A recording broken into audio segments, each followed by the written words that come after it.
बोली कृष्ण कन्हैया लाल की। अब देखो भगवान ने आकाशवाणी में बताया है, हे देव गणो हे मुन वृंदो, अरे रो पर हमें रुलाओ, पर हमें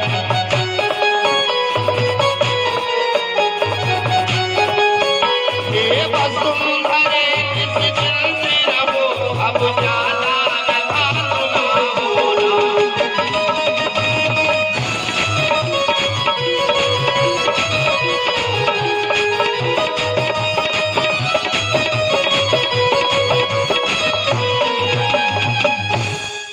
विश्वास धरो धीरज धारो, निश्चर का काल आ रहा है। अब पृथ्वी को पालन हितयारो, पृथ्वी का पाल आ रहा है। हे देवताओं, मेरे आदेश का पालन करो कि जाओ तुम सब भूमि पर, अरे धरो या कभी हो।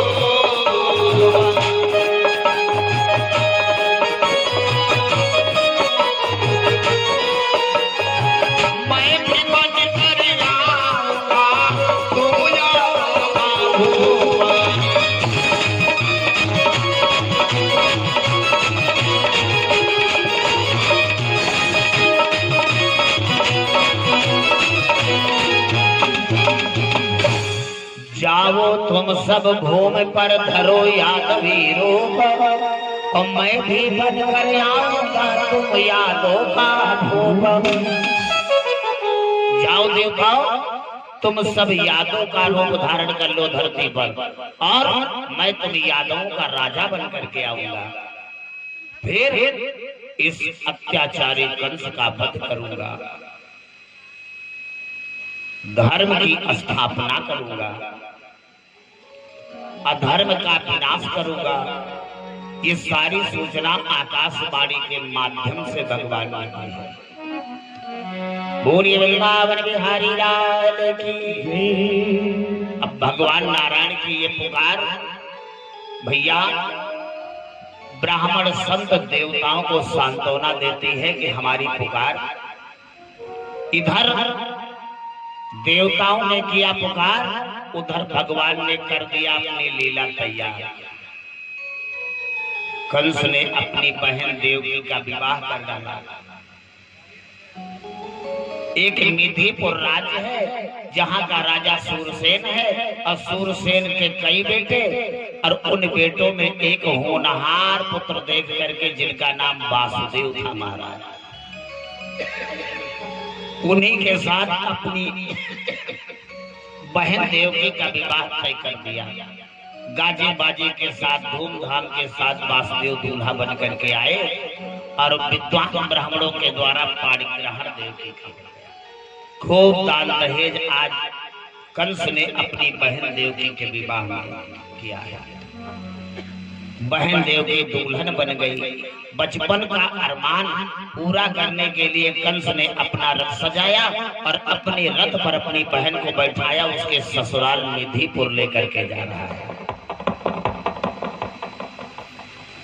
और ये 20 रुपए का दान उदयराज प्रजापति बादशाहनगर, और ये 20 रुपए का दान मंजीत धीमान बादशाहनगर के करकमलों से भगवान के चरणों में दान समर्पित हुआ है। भगवान सबको आशीर्वाद प्रदान करे, परिवार का कल्याण हो। और ये रथ देखो आगे आगे कंस का, और पीछे पीछे बारातियों का, बड़ी तेजी के साथ रथ जा रहा है। एकाएक भैया आकाशवाणी हो गई, अरे कंस जी अपनी प्यारी प्यारी बहना को बड़े लाड़ प्यार दुलार से उसके ससुराल विदा करने जा रहा है। इसी से पैदा होने वाला 8वां पुत्र तेरा काल होवेगा।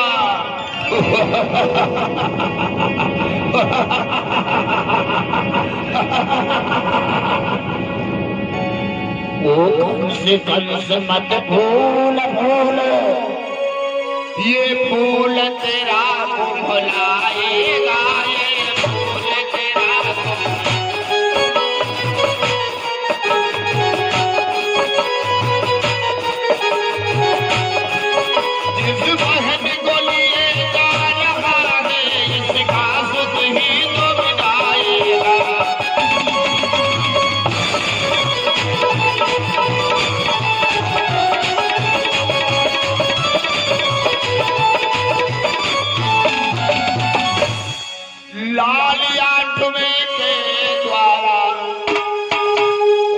कंस तुम्हारा जाएगा, अरे लाल आठवा ही इसका, अरे तुझको धूल जगाएगा।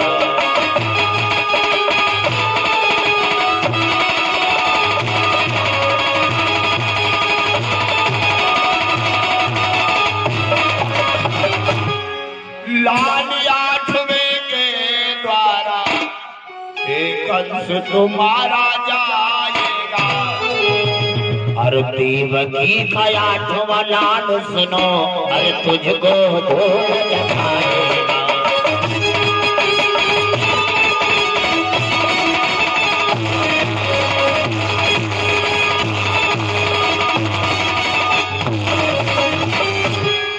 आकाशवाणी हुई है महाराज,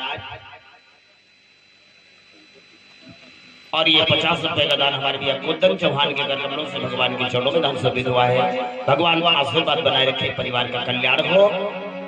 अब ये आकाशवाणी सुन करके रथ की डोरी छूट गई, घोड़े खड़े हो गए, और महाराज कंस को बार बार वही आकाशवाणी। कंस ने मन में सोचा यही वो बांसुरी है जिसकी बांसुरी बनेगी। कंस को याद आया जब बांस ही नहीं रहेगा तो बांसुरी कैसे बनेगी। उसी समय कंस ने अपनी बहन की चोटी को पकड़ लिया और दाहिने हाथ में तलवार ले लिया और अपनी बहन देवकी को रथ से नीचे ढकेल करके उठाई तलवार छलांग मारने के लिए, लेकिन हाथ से तलवार रुक गई। देवकी ने पकड़ लिया पैर, भैया खाता क्या, भैया खाता क्या है मेरी मीरना,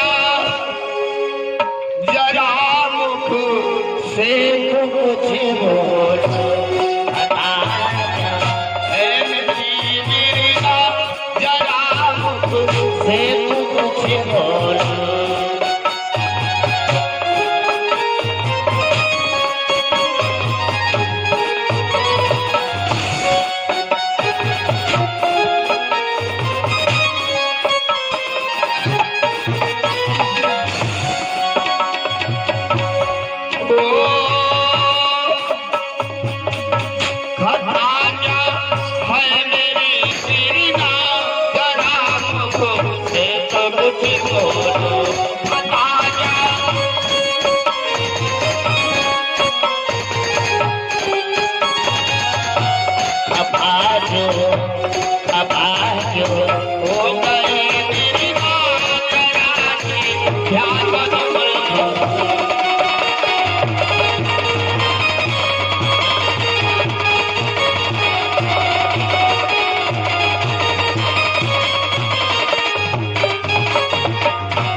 तुम्हें क्या हो गया है?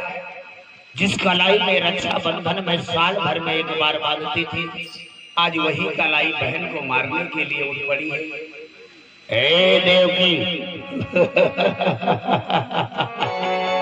क्या तूने आकाशवाणी नहीं सुना? तेरे गर्भ से पैदा होने वाला 8वां पुत्र मेरा काल होवेगा। तू ही है वो जिसकी बांसुरी बनेगी। तो मेरे मन में विचार आया, ना देवकी रहेगी ना देवकी का लाल पैदा होगा।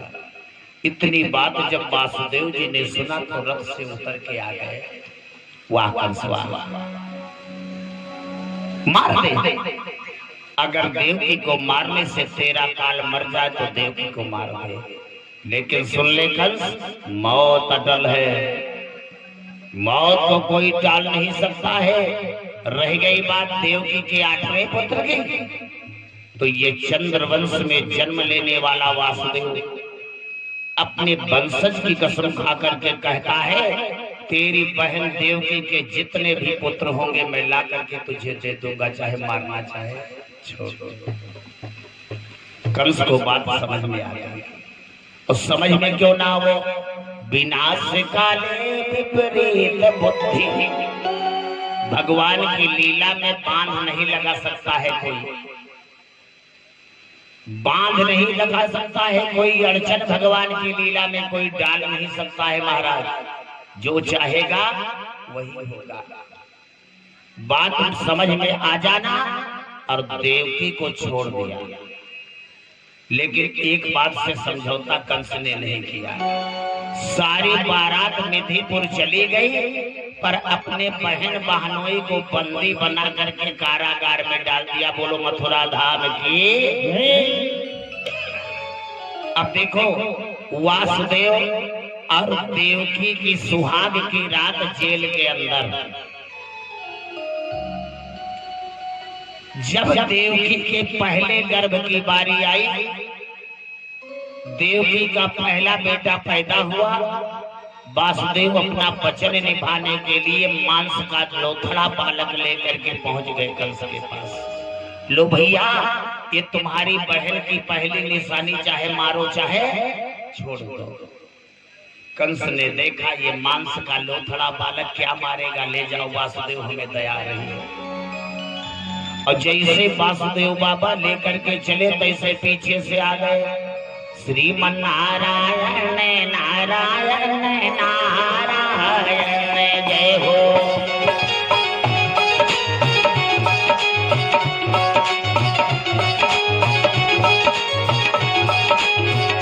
जय हो नारायण नारायण नारायण।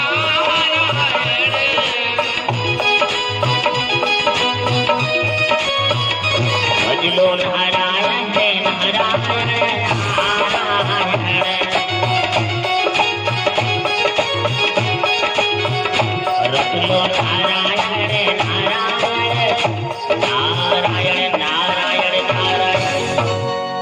अरे कंसराज, तेरे समान तो मैंने मूर्ख राजा दुनिया में देखे हो ना। क्यों बाबा? अरे आए हुए काल को कैसे तूने छोड़ दिया? लेकिन बाबा, हमें तो बहन देवकी के 8वें पुत्र से खतरा, ये तो पहला वाला है।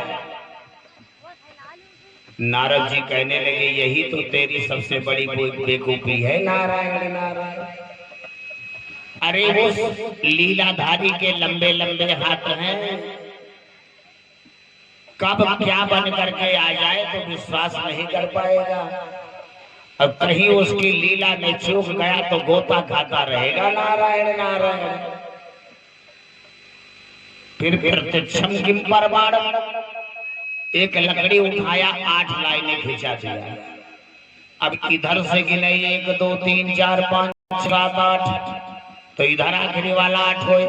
इधर से गिने 1 2 3 4 5 6 7 8, तो इधर वाला 8 हो। ऐसे उल्टे सीधे गिनती नारद जी ने गिनाया कि भैया विश्वास हो गया कंस को कि पहला 8वां पहला। अब तो नारद जी के कहने पर वासुदेव जी को बुलवा करके और देवकी का पहला बालक मार दिया। बोलिए वृंदावन बिहारी लाल की। इसी प्रकार से सुखदेव जी कहते हैं, नारद जी के कहने पर 6 बच्चों को लगातार मार दिया। अच्छा, परीक्षित जी ने सुखदेव जी से पूछा कि आखिर नारद जी को ये बालक मरवा करके मिला था। देखो, नारद जी ने बालकों को मरवाया नहीं है।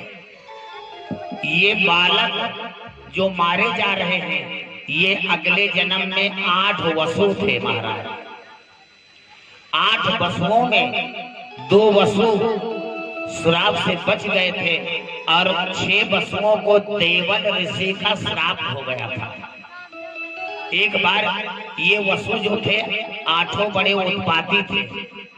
एक बार मुनिराज देवल के आश्रम में गए और बाबा की यह सुंदर फुलवारी लगी थी और ये 6 वसु फुलवारी को उखाड़ उखाड़ करके फेंकने लगे शरारत के मारे। बाबा ने बड़ी विनती किया, मना किया, माने नहीं, मजा आ रहा है। 2 भाइयों ने समझाया 6 भाइयों को कि ये संत के साथ ऐसा व्यवहार अच्छा नहीं है। नहीं माने।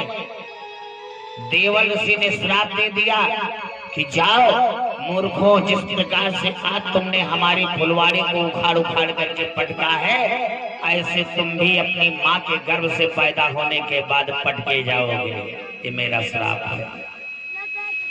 छां को श्राप दे दिया।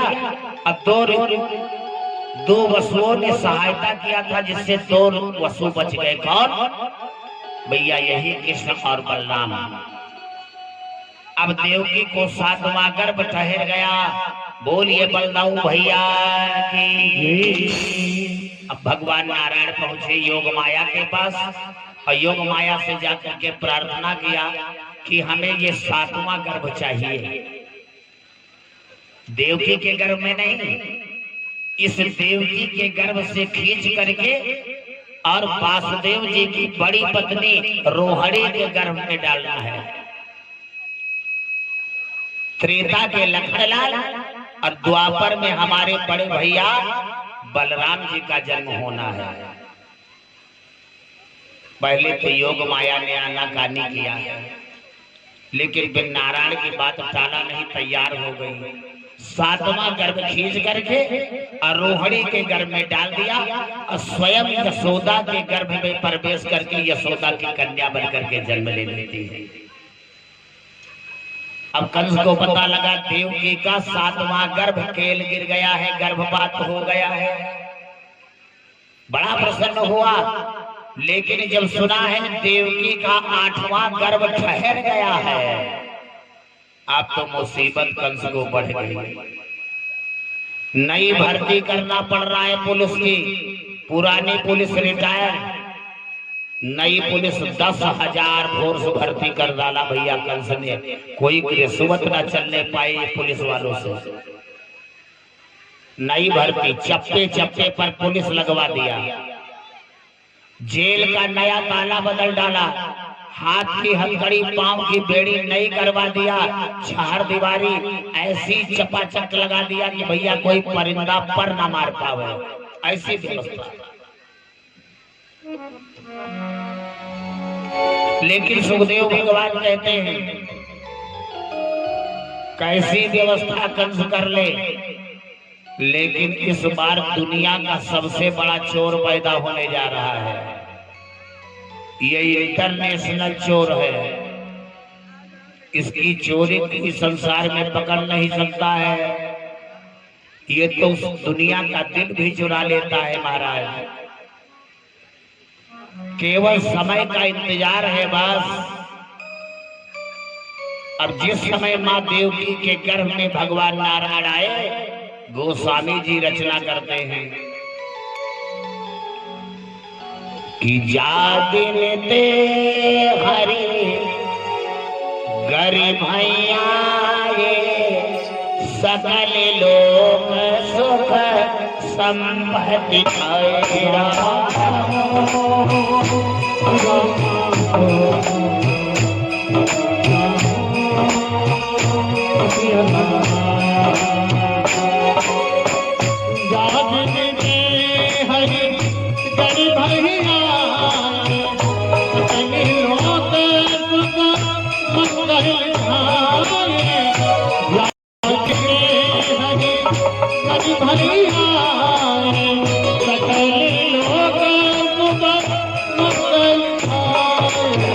मंगल भवनया मंगल हारी द्रवो सदस्य अजय बिहारी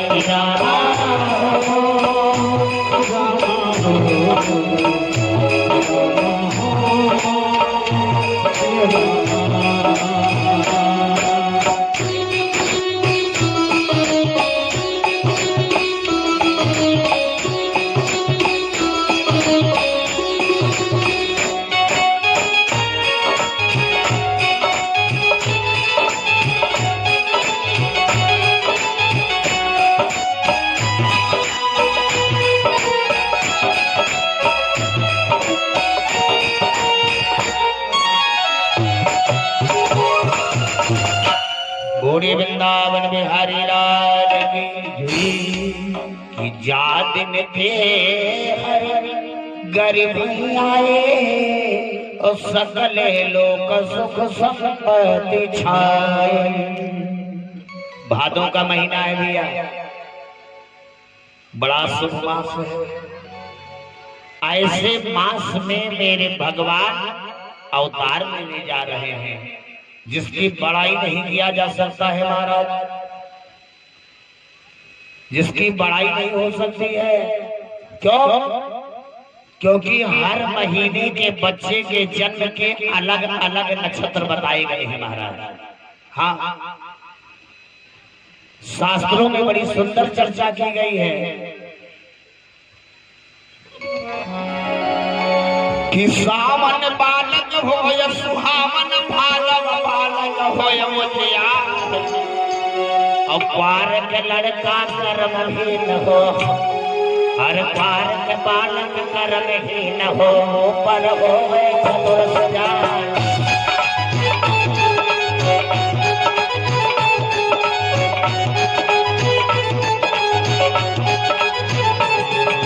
सावन बालक हो या सुहावन भालक लड़का हो या मुझिया,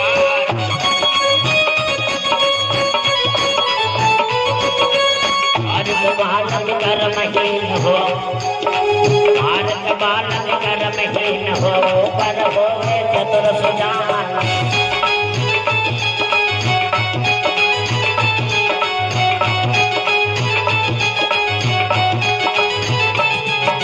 कार्तिक बेटवा होई कुल भालक यज्ञहन, हर कार्तिक बेटवा होई कुल भालक मानय मात पिता कैलाश।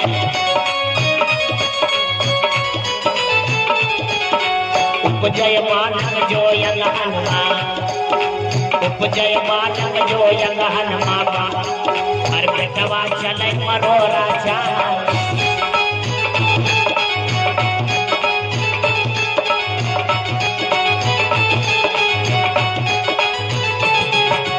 उपजय बालक जो यज्ञ हनुमान, गलियन चले मरोरा चाल।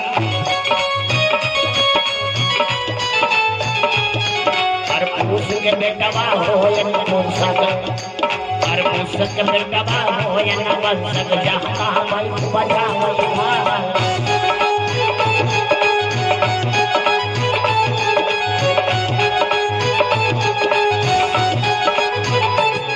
हर पुंस बेटवा हो, पुंस बेटवा हो नपुंसक, जहाँ बैठ बजा गाल।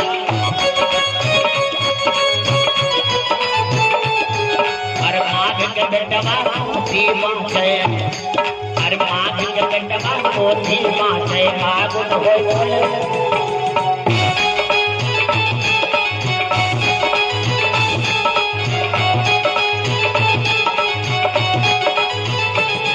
हर माघ के बेटवा मोती माथे, हर फागुन हो उलझन ज्ञान। और चैत्र के बेटवा होए बहादुर, अरे चैत्र के बेटवा होए बहादुर, जिसको जीत सकैना होए।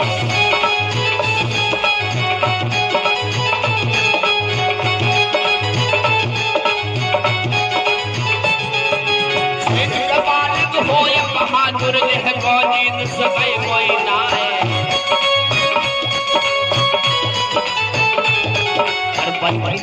बैसाख के बालक साची बोले, बैसाख के बालक साची बोले, हर जेठ के बालक झूठ बनाए।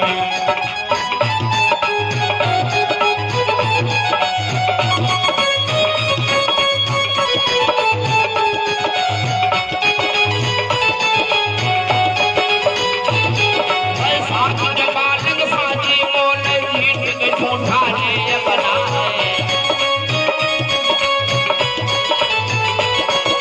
उपजय बालक जो अषाढ़ माह, हर उपजय बालक जो अषाढ़ माह, घर में रहन सती चरनाए।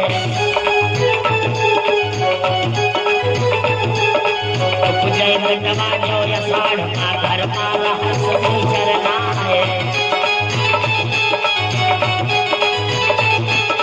सावन लड़का हो सुहावन, भादो लड़का हो उजियार।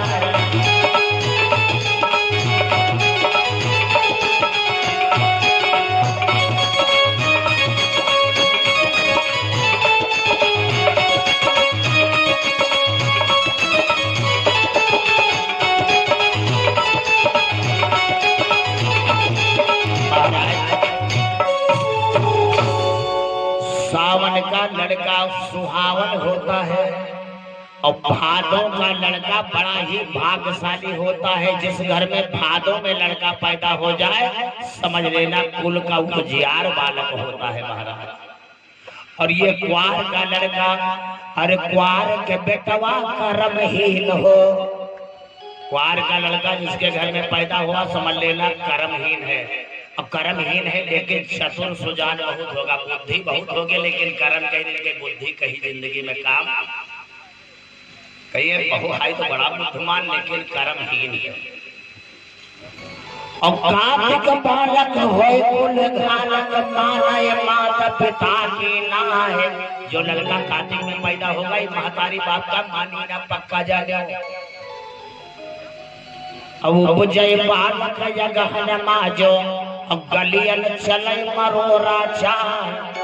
अगहन में जो लड़का चलता है तो मान लो रास्ता में धक्का मारत चलता है। गली गली से शिकायत आई कि बड़ा खतरनाक लड़का गहन वाला। और पूछ का लड़का हो या नपुंसक जहाँ बैठ बजावे ढाल।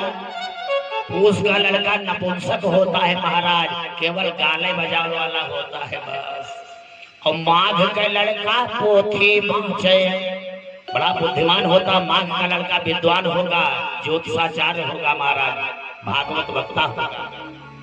और माघ के लड़का पोथी बाजे और फागुन होए कुलक्षण प्यार। फागुन का लड़का बड़ा कुलक्षणी होता है।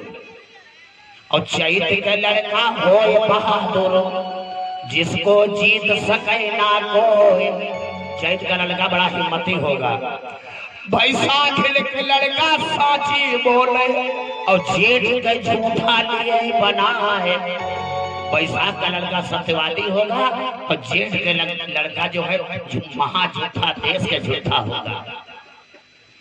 और उपजय बच्चा जो अषाढ़ माह तो घर में रहे शनिचर नाय। जिसके घर में आषाढ़ में लड़का पैदा हो जाएगा मानो घर के शनिचर भाग गए, घर में धन लक्ष्मी की वर्षा हो जाएगी। आषाढ़ में जन्म लेने वाले के बच्चे के लक्षण ये है। तो भगवान कन्हैया कौन से महीना में पैदा होने जा रहे हैं? भादो महीने में महाराज। और सावन लड़का हो सुहावन, भादो लड़का हो जियार। तो ऐसे नक्षत्र में मेरे भगवान पैदा होने जा रहे हैं।